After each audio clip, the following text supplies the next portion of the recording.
माननीय मुख्यमंत्री महोदयांच्या अध्यक्षतेखाली एक उच्चस्तरीय बैठक नुकतीच पार पडली। यामध्ये समितीचे सर्व सदस्य, राज्याचे महाधिवक्ता, विविध अधिकारी,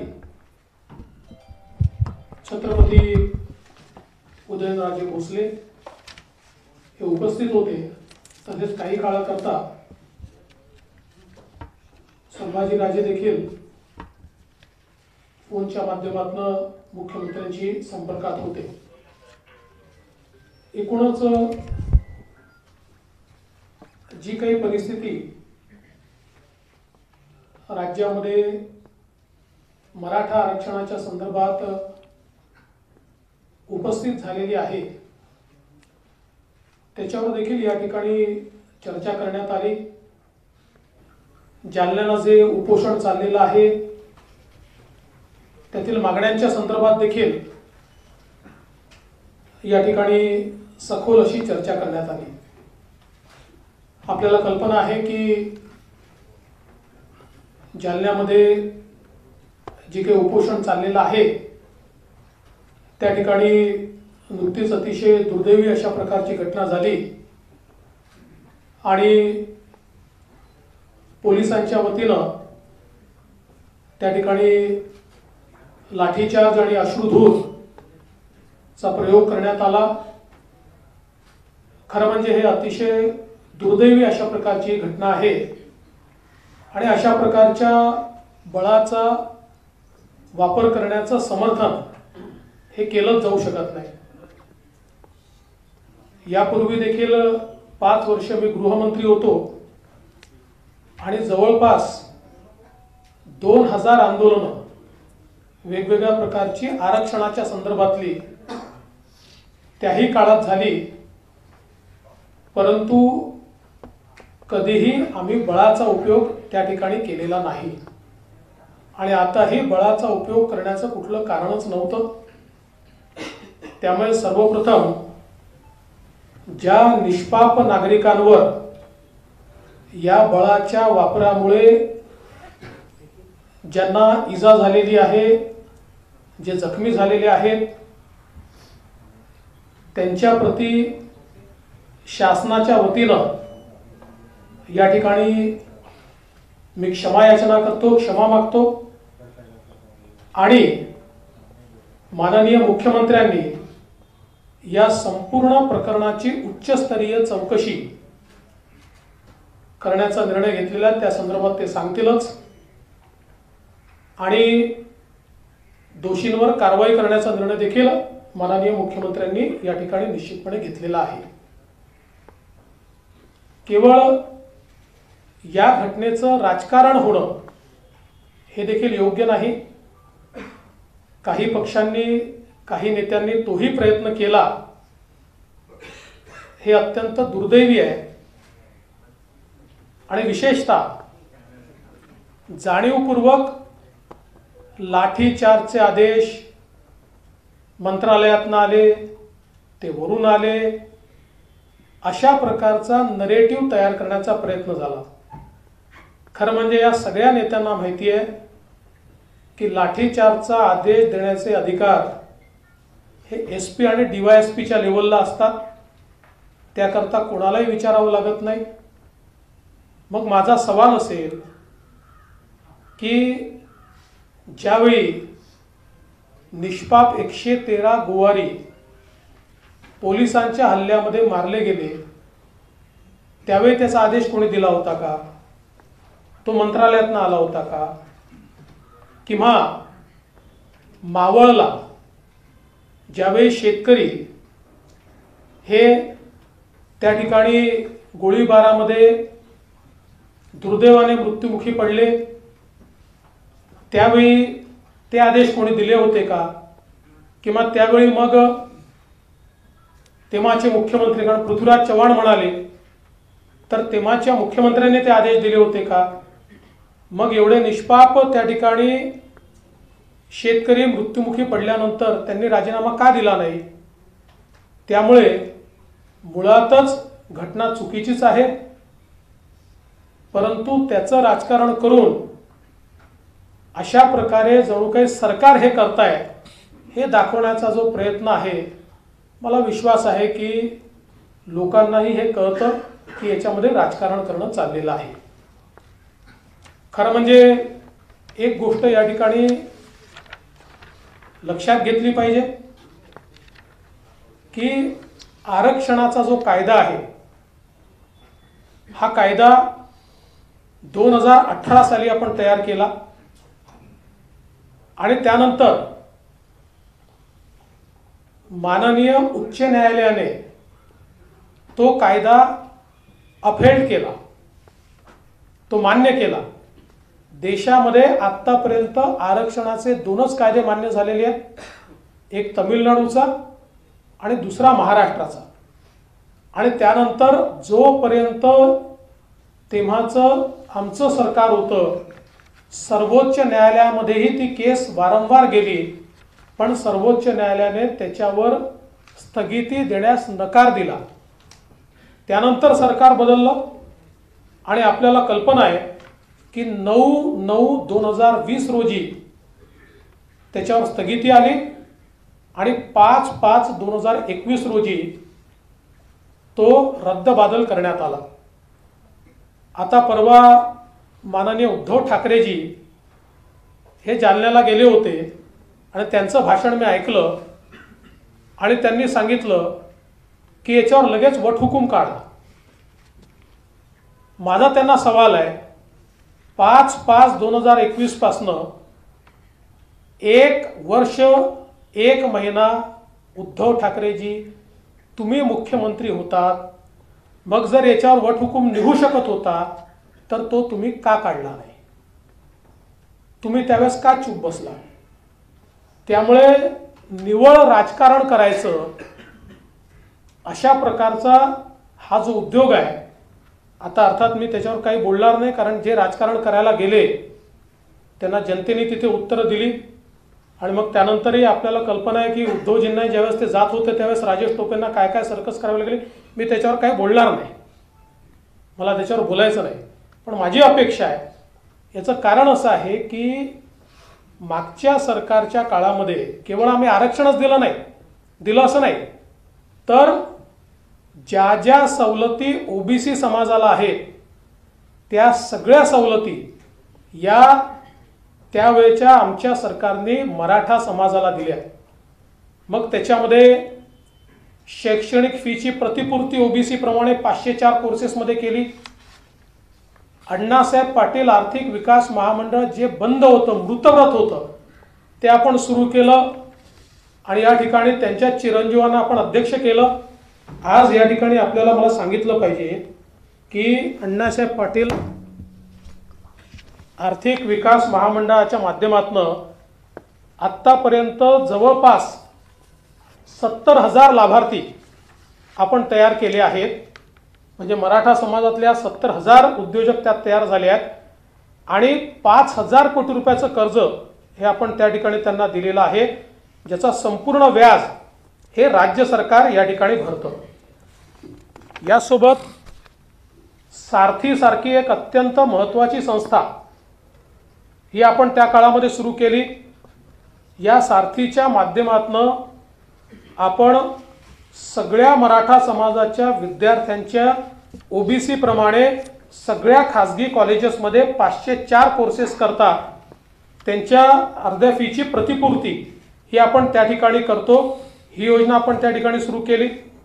एवढंच नाही तर विद्यार्थ्यांना मराठा समाजाच्या हॉस्टेल बनायचे होते, ते बनतायत किंवा ते कमी पडू शकतात हा विचार करून जोपर्यंत हॉस्टेलमध्ये अकोमोडेशन मिळत नाही तोपर्यंत त्यांना 6,000 रुपये महिना अशा प्रकारे रहिवासाची योजना आपण सुरू केली. त्याचप्रमाणे आपण यूपीएससी आणि एमपीएससीच्या करता त्यांची राष्ट्रीय अधिछात्रवृत्ती योजना सुरू केली आणि माननीय मुख्यमंत्री महोदय सांगतील की ती योजना किती यशस्वी झाली आणि किती मोठ्या प्रमाणात आज आपले विद्यार्थी त्या ठिकाणी एमपीएससी आणि यूपीएससी मध्ये या योजनेच्या अंतर्गत सिलेक्ट झाले. या मुलांना दिल्लीमध्ये राहण्याकरता त्यांना भत्ता देण्याची सुरुवात आपण त्या ठिकाणी केली। सारथीच्या 7 विभागीय कार्यालयाला जमिनी आपण दिल्या। पुणे कार्यालयाकरता 42 कोटी रुपये, खारघर करता जवळपास 119 कोटी रुपये, कोल्हापूर करता 176 कोटी रुपये, नाशिक करता 158 कोटी रुपये आणि वसतिगृहाकरता वेगळे छत्रपती संभाजीनगर 140 कोटी रुपये, लातूर 172 कोटी रुपये, नागपूर 204 कोटी रुपये असे 1015 कोटी रुपये हे आपण त्या ठिकाणी सारथीच्या विविध कार्यालयांकरता उपलब्ध करून दिले।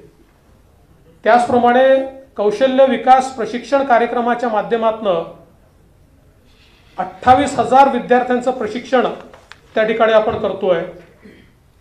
वेगवेगळ्या ज्या योजना आहेत, मी सगळ्या योजना या ठिकाणी सांगणार नाही, पण 9वी ते 11वी साठी छत्रपती राजाराम महाराज सारथी शिष्यवृत्ती योजना 23,224 विद्यार्थ्यांना 31 कोटी रुपये आपण त्या ठिकाणी देतो।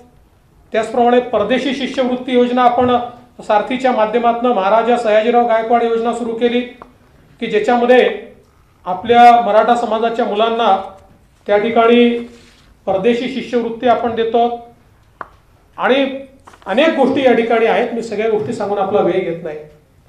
मी या गोष्टी एवढ्याकरता सांगितल्या की आजपर्यंत मराठा समाजाकरता जे काही निर्णय झाले आहेत ते महायुतीच्या सरकारनेच घेतलेले निर्णय आहेत। इतर कुठल्या सरकारने घेतलेले ठळक निर्णय मराठा समाजाच्या संदर्भात आज दाखवता येत नाहीत आणि आजही हे सरकार आल्यानंतर म्हणजे ज्यावेळी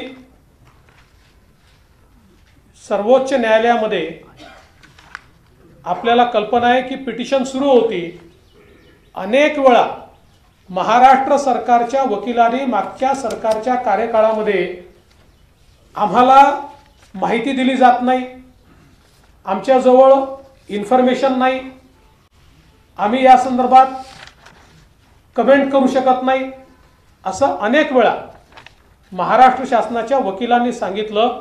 जे आरक्षण आम्ही हायकोर्टात टिकवलं, जे आरक्षण आम्ही सुप्रीम कोर्टात टिकवलं होतं ते आरक्षण सुप्रीम कोर्टात घालवण्याचं काम आज जे नेते मराठा समाजाचा या ठिकाणी पुळका आल्याचं दाखवत आहेत, या नेत्यांनी ते घालवलं। त्यानंतर मागच्या सरकारच्या काळामध्ये न्यायमूर्ती भोसले साहेबांच्या म्हणजे जे chief justice of Uttar Pradesh high court होते, अलाहाबाद हायकोर्ट होते, त्यांच्या अध्यक्षतेखाली एक समिती तयार केली आणि आता सर्वोच्च न्यायालयाच्या निर्णयातनं कशा प्रकारे मार्ग काढायचा या संदर्भात त्या समितीला शिफारसी करायला सांगितल्या। त्या समितीने शिफारसी केल्यानंतर त्यातल्या एकाही शिफारसीची अंमलबजावणी उद्धव ठाकरेंच्या सरकारने केली नाही। पण जसे मुख्यमंत्री एकनाथराव शिंदे झाले, एकनाथराव शिंदेजींनी त्या ठिकाणी त्या शिफारसींची अंमलबजावणी सुरू केली आणि सगळ्यात महत्त्वाचं की उद्धव ठाकरेजींच्या सरकारच्या काळामध्ये उद्धव ठाकरेजींना वारंवार जे मराठा तरुण सिलेक्ट झाले होते पण सुप्रीम कोर्टाच्या निर्णयामुळे एसीबीसीतनं बाहेर पडले, त्यांना अधिसंख्य पदं तयार करून समावून घेतलं पाहिजे ही मागणी होत होती। कधीही त्या सरकारने त्या मागणीकडे लक्ष दिलं नाही। एकनाथराव शिंदे यांच्यामध्येच ती हिम्मत होती की त्यांनी निर्णय केला की होय आम्ही यांना समावून घेऊ आणि त्या सगळ्या विद्यार्थ्या त्या सगळ्या मराठा तरुणांना महाराष्ट्र सरकारच्या नोकऱ्यांमध्ये अधिसंख्य पदं तयार करून समावून घेण्याचं काम हे एकनाथराव शिंदेजींच्या सरकारने केलं। त्यामुळे मला असं वाटतं की हा अत्यंत महत्त्वाचा मुद्दा आहे, कॉम्प्लेक्स मुद्दा आहे, सर्वोच्च न्यायालयाच्या घटनापीठाने दिलेला निर्णय आहे आणि म्हणून याच्यावर कुठलंही सोल्युशन काढताना ते कायदेशीर असावं लागेल, ते न्यायालयात टिकणारं असावं लागेल। मराठा समाजाची दिशाभूल करता येणार नाही, थातूरमातूर करून हात झटकता येणार नाहीत। परमनंट टिकणारं अशा प्रकारचं सोल्युशन हे काढण्याचा प्रयत्न मुख्यमंत्र्यांच्या नेतृत्वात चाललेला आहे। त्याच अनुषंगाने आता जो मुद्दा जालन्याला आलेला आहे किंवा मराठा समाजाच्या आरक्षणाचा जो एक मुद्दा आहे, या संदर्भात ही बैठक झालेली आहे। काही निर्णय देखील या बैठकीत झालेले आहेत। माननीय मुख्यमंत्री महोदय त्या संदर्भात जी काही आपली टिप्पणी आहे ती करतील। त्याआधी अजितदादा, आपण या ठिकाणी अजितदादांना विनंती करतो की अजितदादांनी आपल्याला संबोधित करावं। माननीय मुख्यमंत्री, उपमुख्यमंत्री, सर्व उपस्थित मान्यवर, छत्रपती उदयनराजेजी आणि सर्व मंत्रिमंडळातील सहकारी पत्रकार मित्रांनो, 2 दिवस मी आजारी असल्यामुळे बाहेर पडलेलो नव्हतो। तशा बातम्या पण आलेल्या होत्या, परंतु त्याच्यातनं गैरसमज पसरवण्याचा प्रयत्न झाला। आपल्याला सगळ्यांनाच माहिती आहे की जी काही घटना अंतरवाली सराटी तालुका अंबड जिल्हा जालन्यामध्ये घडली आणि जो लाठीचार्ज झाला, त्याच्या संदर्भातलं सगळ्यांनी स्पष्ट शब्दामध्ये त्या गोष्टीच्या बद्दलचा विरोध दर्शवला। असं व्हायला नको होतं, अशा प्रकारची भूमिका राज्याच्या प्रमुखांची आणि राज्य मंत्रिमंडळातल्या सगळ्यांचीच त्या ठिकाणी राहिलेली आहे।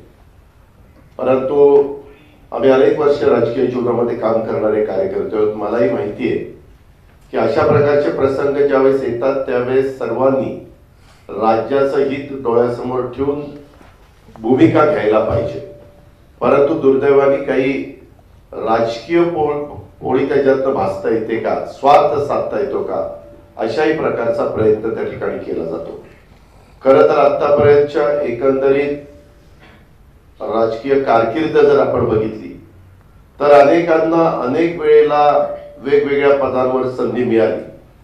त्यांनी पण त्यावेळेस वेगवेगळ्या घटकाला, मराठा असेल, धनगर असेल, मुस्लिम असेल किंवा इतर अनेक लिंगायत असेल, अनेक समाज आपल्याला आरक्षण मिळावं म्हणून मागणी करत असतो आणि तशा प्रकारची मागणीची पूर्तता करण्याच्या करता कुणी राज्यकर्ते असले तर ते त्या ठिकाणी प्रयत्न करत असतात।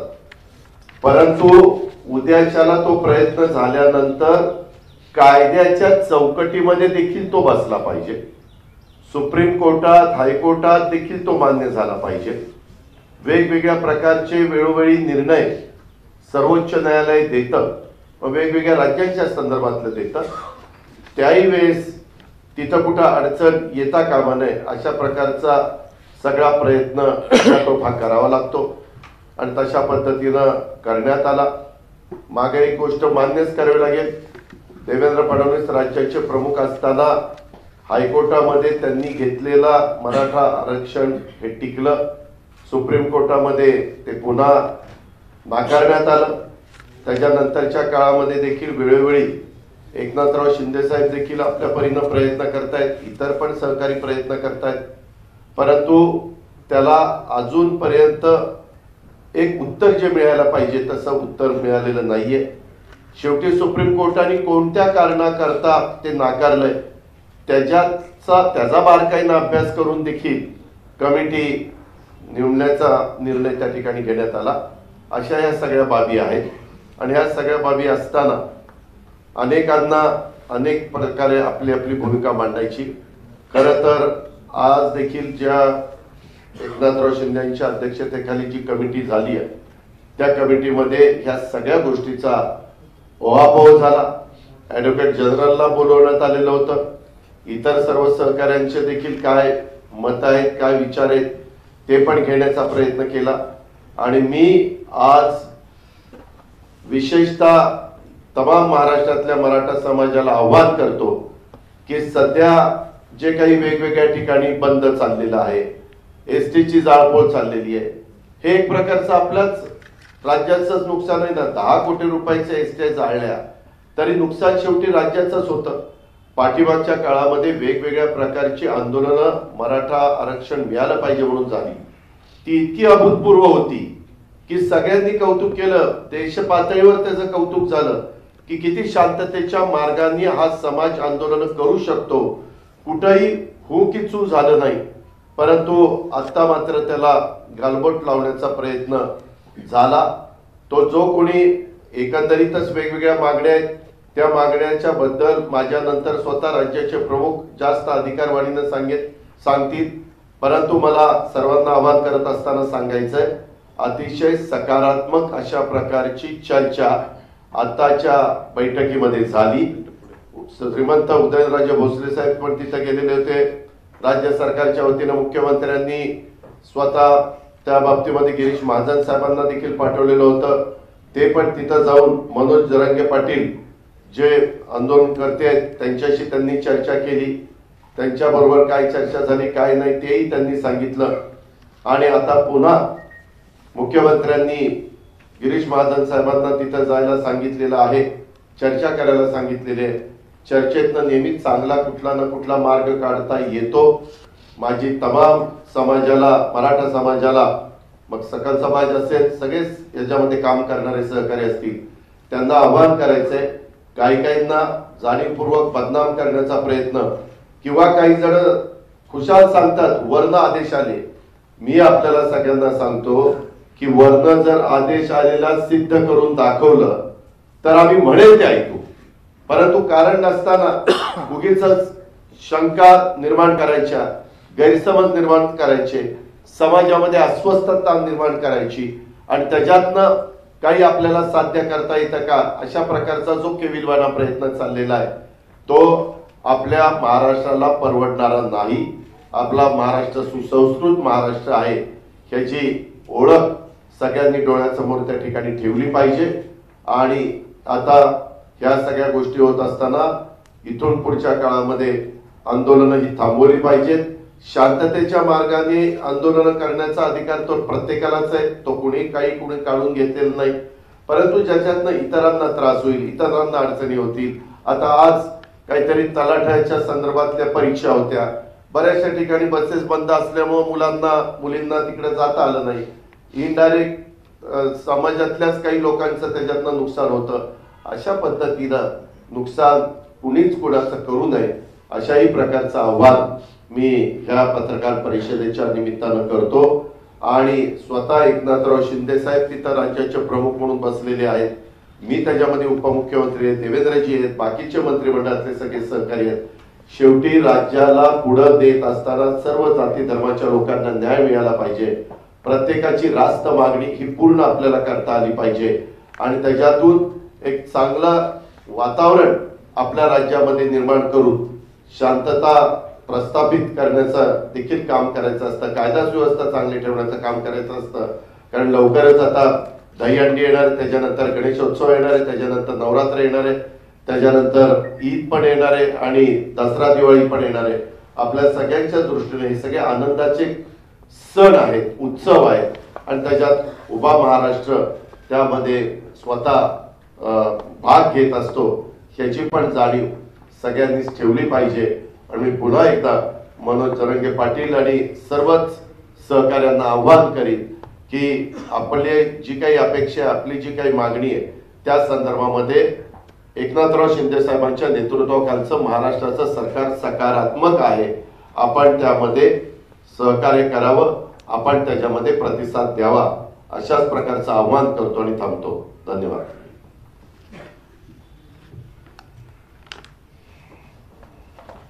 आजच्या पत्रकार परिषदेमध्ये उपस्थित दोन्ही उपमुख्यमंत्री आणि आपले उदयनराजे आहेत, आमचे सगळे मंत्री आहेत आणि पत्रकार मित्रांनो, आज एक उच्चस्तरीय बैठक संबंधित सगळ्यांचीच आम्ही घेतली। जालनामध्ये जे आंदोलन, उपोषण, त्यानंतर झालेल्या दुर्दैवी प्रकार, दुर्दैवी घटना, या बाबतीमध्ये मी स्वतः उपोषणकर्ते मनोज जरांगे पाटील यांच्याशी देखील बोललो होतो। त्यांनाही सांगितलं होतं की उपोषण आणि आपल्या जे काही आंदोलन आहे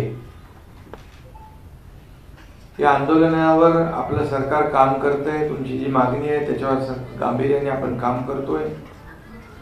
त्या ठिकाणी मंत्री गिरीश महाजन, सावे, भुमरे, दानवे, रावसाहेब दानवे यांना देखील मी स्वतः पाठवलं होतं आणि त्यांच्याशी चर्चाही करायला लागली। एकंदरीत मराठा समाजाचं जे काही यापूर्वी आंदोलनं झाली आपण सगळ्यांनी पाहिली. खूप मोठ्या प्रमाणावर लाखांचे मोर्चे, 58 मोर्चे या महाराष्ट्रात निघाले, परंतु अतिशय शिस्तबद्ध पद्धतीने निघाले. कुठेही काही गालबोट लागले नाही, कायदा सुव्यवस्था अबाधित राहिली. परंतु दुर्दैवाने काल 2-3 दिवसामध्ये जे काही सुरू आहे, मी कालही माझ्या भाषणातून सांगितलं की मराठा समाज हा अतिशय शिस्तबद्ध आणि शिस्तप्रिय आहे. याचा अनुभव आपल्याला गेल्या काही वर्षामध्ये आला. परंतु आंदोलनाच्या माध्यमातून, आंदोलनाच्या आडून काही लोक जे या महाराष्ट्रामध्ये शांतता बिघडवण्याचं काम, किंबहुना जातीमध्ये तेढ निर्माण करण्याचं काम करू इच्छित आहेत, त्यांच्यापासून आपल्या मराठा समाजाने, मराठा क्रांती, मराठा समन्वयकांनी सावध भूमिका घेतली पाहिजे, सावध राहिलं पाहिजे. हे आताही मी या ठिकाणी सांगू इच्छितो. उदयनराजेंना मी मनापासून धन्यवाद देतो. ते स्वतः गेले तिकडे, त्याची भेट घेतली आणि त्याला आपल्या तब्येतीची काळजी घेण्याच्याही सूचना दिल्या. आणि त्याचबरोबर छत्रपती संभाजीराजे देखील गेले, त्यांनी देखील शांतता प्रस्थापित झाली पाहिजे अशा प्रकारचा प्रयत्न केला. इतर जे कोणी लोक जात होते ते त्याला सांगत होते आम्ही तुमच्या सोबत आहोत, पण शेवटी त्याचा जीव जो आहे, त्याच्या जीवाची काळजी सरकारला आहे. कुणालाही कोणी असं त्याची प्रकृती खालावल्यामुळे त्या ठिकाणी जिल्हाधिकारी, SP आणि इतर अधिकारी गेले त्याला हॉस्पिटलाइज करण्यासाठी. परंतु दुर्दैवाने तो प्रकार झाला, व्हायला नको होता तो झाला. आणि हे आम्हालाही त्याची खंत आहे, आम्हालाही दुःख आहे. शासन आपलं संवेदनशील शासन आहे, सर्वसामान्य माणसाला न्याय देणारं सरकार आहे. आपण गेले वर्षभर काम आमचं पाहत आहे आणि प्रत्यक्ष जे काही निर्णय घेतले आम्ही ते सर्वसामान्यांच्या हिताचे निर्णय घेतलेले आतापर्यंत. देवेंद्रजींनी आणि अजितदादांनी देखील खुलासेवर या बाबतीत सांगितलं की मराठा समाजाच्या बाबतीत जे का आम्ही शासन गंभीर आहे आणि गांभीर्याने आपण त्याच्यावर काम करतोय.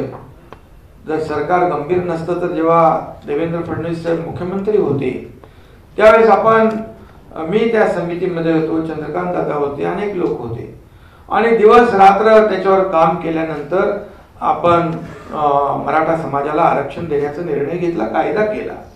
हे सर्वश्रुत आहे आणि हायकोर्टामध्ये देखील तो ग्राह्य ठरला. तिथे देखील जे काही ज्या बाबी कोर्टाच्या समोर निदर्शनास आणायला पाहिजे त्या आणल्या गेल्या आणि मराठा समाज कसा आर्थिकदृष्ट्या, सामाजिकदृष्ट्या मागास आहे हे सिद्ध केलं गेलं आणि त्यामुळे मराठा समाजाला आरक्षण मिळालं होतं. हे सुप्रीम कोर्टामध्ये काही लोक गेले. वर्षभर सुप्रीम कोर्टात जेव्हा सरकार आपलं होतं महायुतीचं, त्यावेळेस वर्षभरानंतर सरकार बदलल्यानंतर दुर्दैवाने सुप्रीम कोर्टामध्ये ते आरक्षण रद्द झालं. आता त्याच्यात मी खोलात जाऊ इच्छित नाही, परंतु जे आज त्या ठिकाणी जाऊन आरक्षण मिळालं पाहिजे त्याच्यामध्ये अशोक चव्हाण असतील, ते उपसमितीचे अध्यक्ष होते, त्याचबरोबर माजी मुख्यमंत्री असतील. त्यांनी ज्या प्रकारचं भाष्य केलं, हे भाष्य तर कोणालाही करता येईल, परंतु जेव्हा आपण त्या पदावर होतो मग त्यावेळेस निर्णय घ्यायला कोणी हात बांधले होते हाही प्रश्न निर्माण होऊ शकतो. देवेंद्रजी त्याबद्दल बोललेले आहे आणि मला आठवत आहे की ज्या पद्धतीने मराठा समाजाला आरक्षण मिळालं पाहिजे ही भूमिका आम्ही घेतली. ही भूमिका घेत असताना आणि ही प्रामाणिक भूमिका सरकारची होती, आजही भूमिका आमची प्रामाणिक आहे. आणि जेव्हा अलिसंख्य पदांचा मुद्दा आला, जेव्हा कोर्टामध्ये, सुप्रीम कोर्टात काही बाबी ज्या आहेत या बाबी कोर्टाच्या निदर्शनास त्यावेळेचे लोक आणू शकले नाही. दुर्दैवाने हे दुर्दैव आहे आणि खऱ्या अर्थाने त्याच्यावर देखील आपण काम करतोय. कारण ज्या त्रुटी सुप्रीम कोर्टाने काढलेल्या आहेत, भोसले समिती काम करते, आम्ही सगळं आपलं काम, सरकार काम करतंय, शासन काम त्याच्यावर करतंय, या त्रुटी दूर कशा होतील. आणि मराठा समाज हा मागास नाही हे जे सुप्रीम कोर्टाने आपला निर्णय देताना म्हटलेला आहे आणि त्या जे काही एव्हिडन्स आहे, जे पुरावे आहेत, ज्या काही बाबी कोर्टाच्या निदर्शनास आणल्या पाहिजे त्या देखील कशा आणता येईल यावर आपलं काम सुरू आहे, त्यात मी खोलात जात नाही. परंतु त्याच काळात अधिसंख्य पदांचा जो विषय आला, सिलेक्शन झालं पण अपॉइंटमेंट झाली नव्हती. 3,700 विद्यार्थी होते. त्यावेळेस देखील निर्णय घ्यायला पाहिजे होता अधिसंख्य पदाच्या बाबतीत, पण त्यावेळेस क्वंटेम होईल, असं होईल, तसं होईल, या सगळ्या बाबी पुढे आणल्या जात होत्या. परंतु मी आपल्याला सांगू इच्छितो, मुख्यमंत्री झाल्यानंतर 3,500 3,700 अधिसंख्य, अजितदादा देखील त्यावेळेस साक्षीदार आहेत, आम्ही सगळे प्रामाणिकपणे त्या मराठा समाजाच्या पाठीशी खंबीरपणे उभे होतो. परंतु शेवटी राज्याचा प्रमुख म्हणून जेव्हा त्याची इच्छाशक्ती असावी लागते, त्याला प्रामाणिकपणे तळमळीने या मराठा समाजाला आरक्षण मिळालं पाहिजे भूमिका घेण्याचं म्हणजे इच्छा असली पाहिजे. त्यावर मी आता आजच्या या बैठकीत बोलू इच्छित नाही, बोलेन मी काय काय घटना घडलेल्या आहेत. आणि मग अधिसंख्य पद 3,700 मुलांचं जेव्हा भवितव्याचा विषय होता, मुख्यमंत्री झाल्या आम्ही तो पहिला निर्णय घेतला आणि अधिसंख्य पदांना 3,700 लोकांना आम्ही अपॉइंटमेंट दिल्या आणि ते आज काम करतायत. त्यानंतर अनेक जे निर्णय घेतले, आता मगाशी देवेंद्रजींनी सांगितले किती निर्णय घेतले. अण्णासाहेब पाटील आर्थिक विकास महामंडळ 10 लाखाचं 15 लाख केलं आपण, जवळपास 4,000-5,500 कोटी रुपयाचं बँक लोन त्या अण्णासाहेब पाटील आर्थिक विकास महामंडळाच्या माध्यमातून तरुणांना दिलं गेलं. त्याचं व्याज आपण सरकार म्हणून आपण भरतोय. त्याच्यामध्ये 67-70 तरुणांना त्याचा फायदा झाला. सारथीच्या माध्यमातून आपण अनेक निर्णय घेतोय, मुलांना नोकऱ्या मिळाल्या पाहिजे. त्याचबरोबर त्यांचे परदेशी जाणारी फी आपण भरतोय, जवळपास 2,000 कोटी रुपये सरकार फी भरतंय. आज UPSCची जवळपास 51 मुलं जे आहेत UPSC सिलेक्ट झाली, IAS मध्ये, काही IPS मध्ये, काही IRS मध्ये, आणि त्याचबरोबर 300 पेक्षा जास्ती MPSC मध्ये देखील सिलेक्शन त्यांचं झालं, क्लास 1 आणि क्लास 2 मध्ये.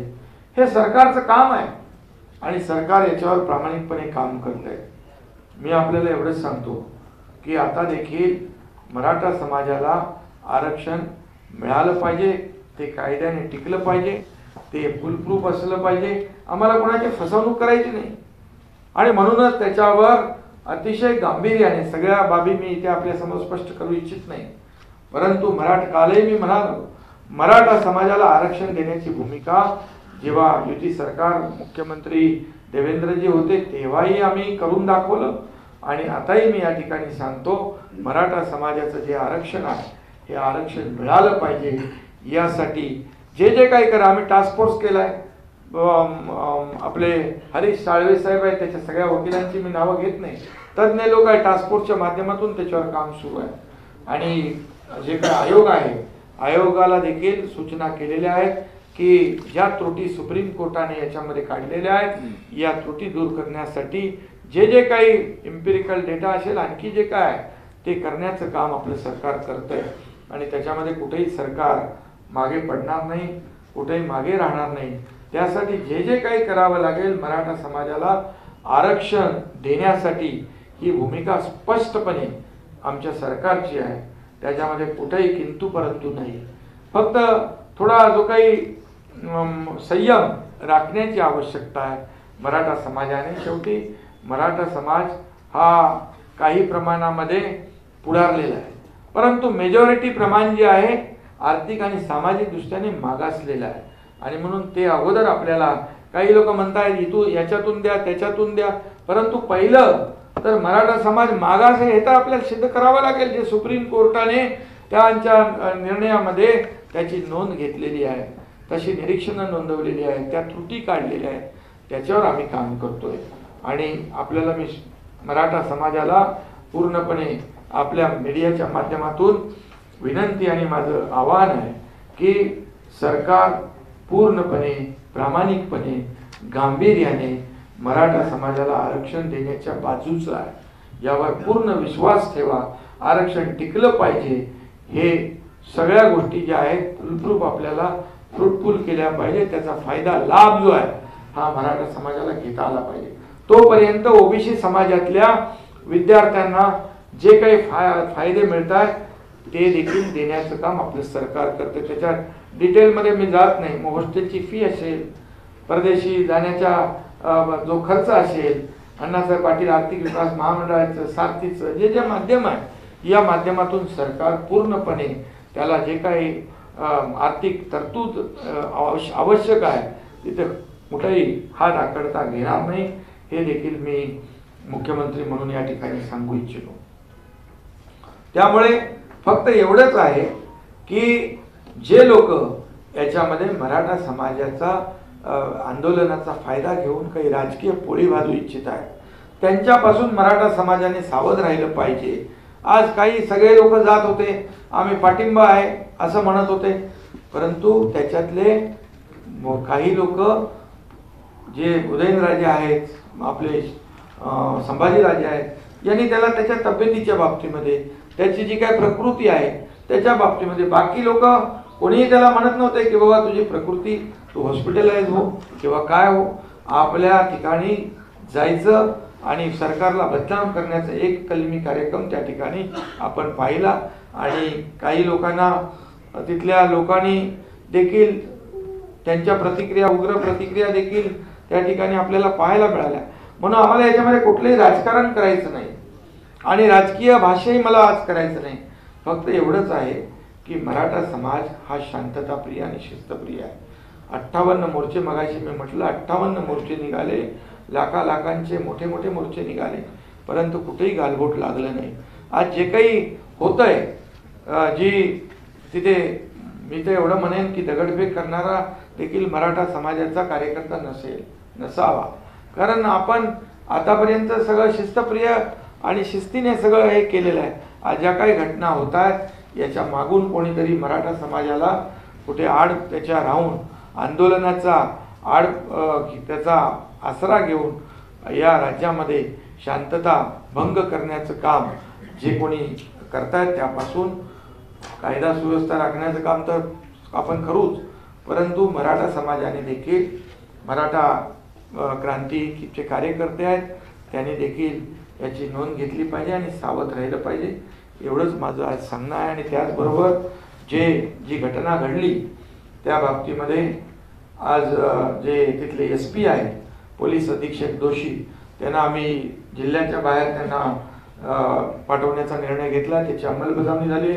बलकवडे नावाचे SP त्यांनी त्या ठिकाणी चार्ज घेतलेला आहे. उपविभागीय अधिकारी जे आहेत त्यांना निलंबित करण्याचा निर्णय देखील आपण घेतलेला आहे. आणि याची सखोल चौकशी पोलीस महासंचालक करतायत. आणि त्याचबरोबर जे additional DG law and order Saxena हे तिथे प्रत्यक्ष जाऊन तिथली वस्तुस्थिती तपासून त्या ठिकाणी जी माहिती घेतील आणि पोलीस महासंचालकांच्या माध्यमातून त्याची पूर्ण चौकशी या ठिकाणी सुरू करण्याचा निर्णय आम्ही घेतलेला आहे. आणि त्यामध्ये जे दोषी असतील त्या दोषींवर कारवाई करण्याचा देखील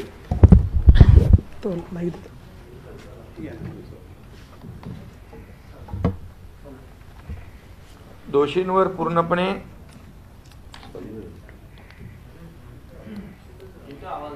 येतोय, ठीक आहे, असं पण येईल. तर जे दोषी आहेत त्यांच्यावर कारवाई केली जाईल.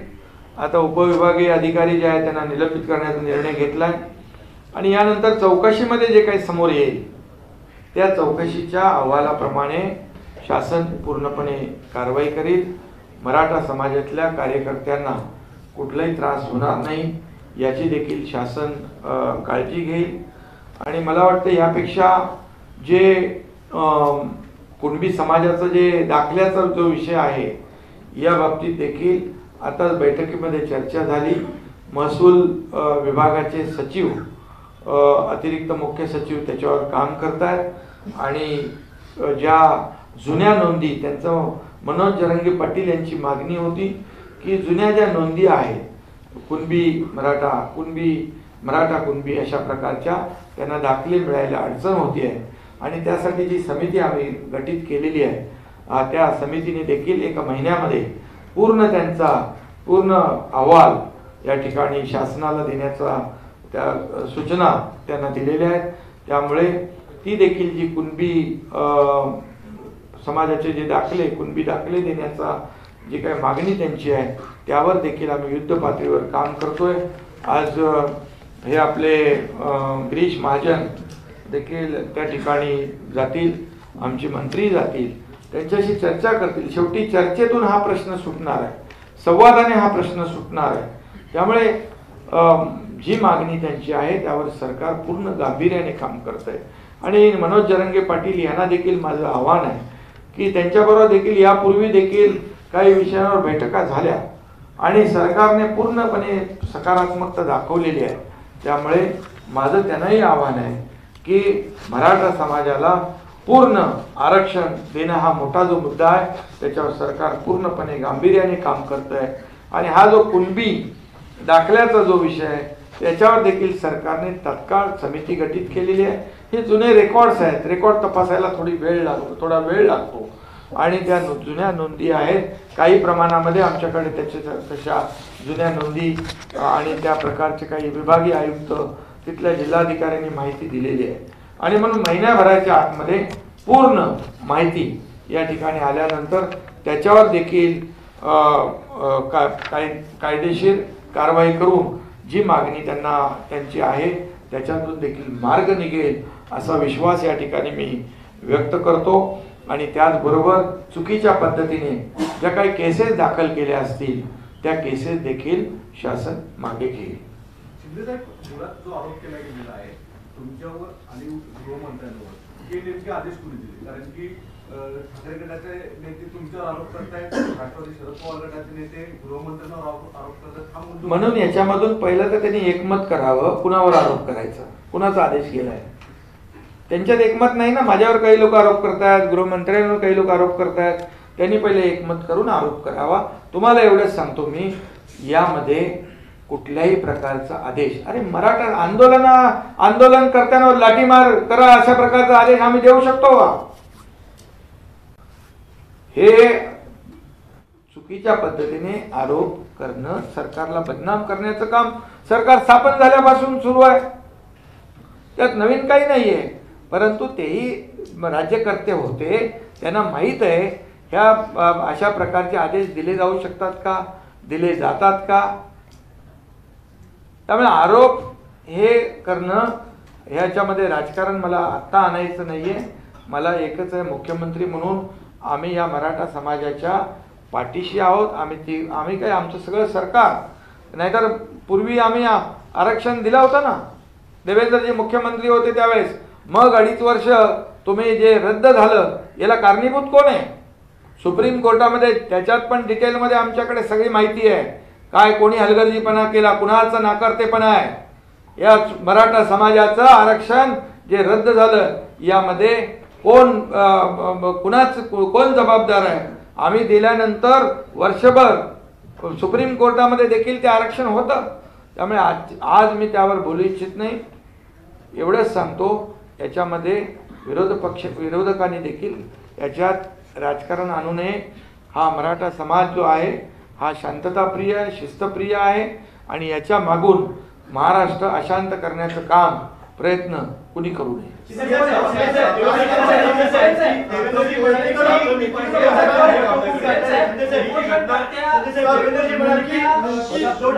अरे तुमचा कोणाचा ऐकायलाच येत नाही, एकाने बोला ना.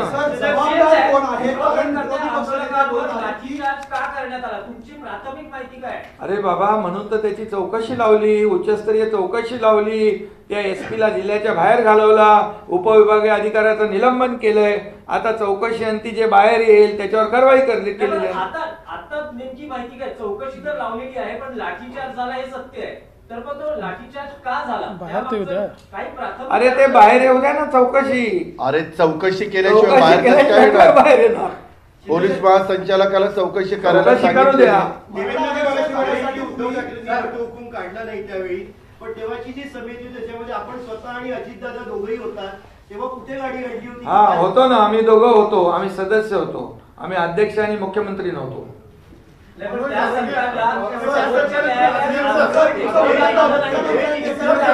सरकारला सर्वोच्च न्यायालयात आरक्षण टिकवता आलं नाही हे तुम्हाला मान्य आहे का? कारण त्या सरकारमध्ये तुम्ही होतात, अजितदादा आपणही महत्वाच्या पदावर होतात. मी मगाशी म्हणाल होते,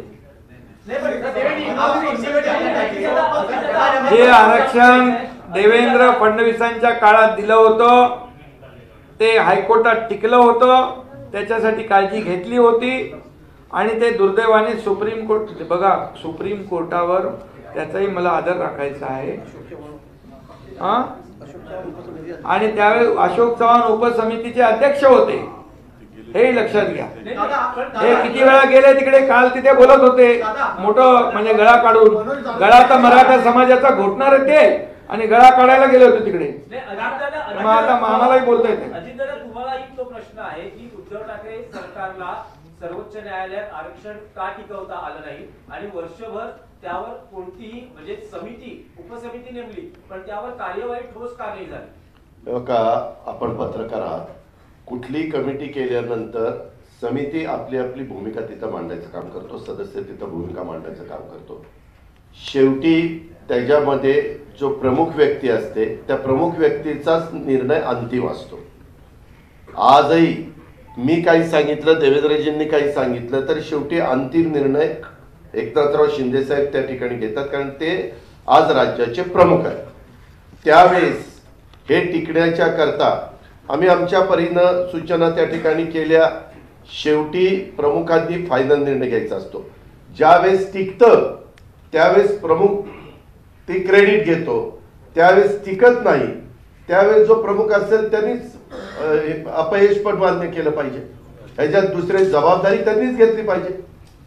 दुसऱ्यांनी जबाबदारी घेऊन चालत नसतं. आज तुम्ही आता ज्या चॅनलचे आहेत तुमच्या संपादकांनीच जबाबदारी घेतली पाहिजे, तुम्ही जबाबदारी घेऊन चालत नाही असं आहे. आणि मगाशी सारखं सारखं चाललंय ना, कुणी आदेश दिले कुणी आदेश दिले, चला दूध का दूध पाणी का पाणी. आम्ही कुणी तिघांनी आदेश दिले असतील ना, सिद्ध करावं, राजकारणात बाजूला होईल. तशा पद्धतीनं त्यांनी नाही सिद्ध केलं तर त्यांनी राजकारणात बाजूला व्हावं. अहिमत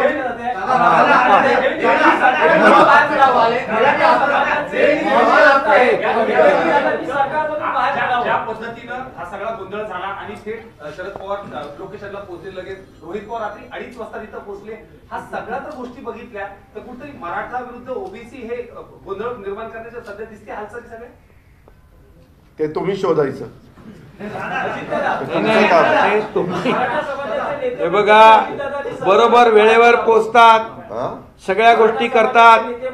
आणि याच्यामध्ये काय आहे, एक मिनिट, नाही याच्यामध्ये एवढं आहे बघा, हे झाल्या झाल्या काही लोक पोचतात रात्री 2:30 वाजता, पवार साहेब पोचतात. पवार साहेबांच्या बद्दल ते मोठे नेते आहेत, मी बोलू इच्छित नाही, पण तिथल्या लोकांनी प्रतिक्रिया दिलेल्या आहेत. पवार साहेब देखील या राज्याचे मुख्यमंत्री राहिलेले आहेत. त्यामुळे माझं एवढंच, माझी विनंती आहे, हा मुद्दा आपला जो मराठा समाजाचा आहे याच्यावर कुणी राजकीय पोळी भाजून घेऊ नये. या राज्यामध्ये शांतता नांदली पाहिजे. या राज्यात सर्व जाती धर्माचे लोक राहतात, गुन्ह्या गोविंदाने राहतात, पण काही लोकांना आमचं सरकार आल्यापासून हे नको आहे. त्यामुळे काही नाही काढून काही आरोप प्रत्यारोप हे सुरू आहेत.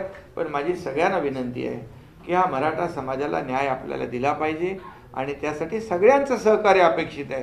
सगळ्यांनी सहकार्य करावं आणि आपल्या या मराठा समाजाला न्याय मिळून. थांबा. मगाशी तुम्ही काटेवाडीचा विषय काढला. काटेवाडीचा का विषय काढला? माझं गाव आहे म्हणूनच काढला ना. अख्ख्या महाराष्ट्रात 40,000 गावं आहेत, त्याचा कुठला विषय निघाला नाही. मी ताबडतोब सरपंचाला सकाळी फोन केला, म्हणलं कुणी रे तिथं मागणी केली?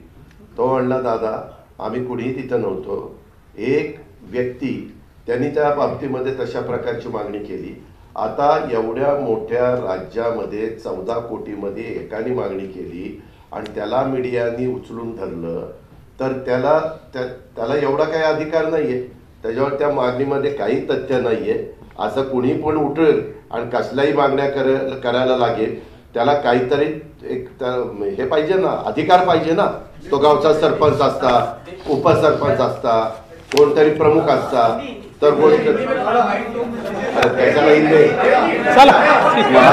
लोकांना धन्यवाद.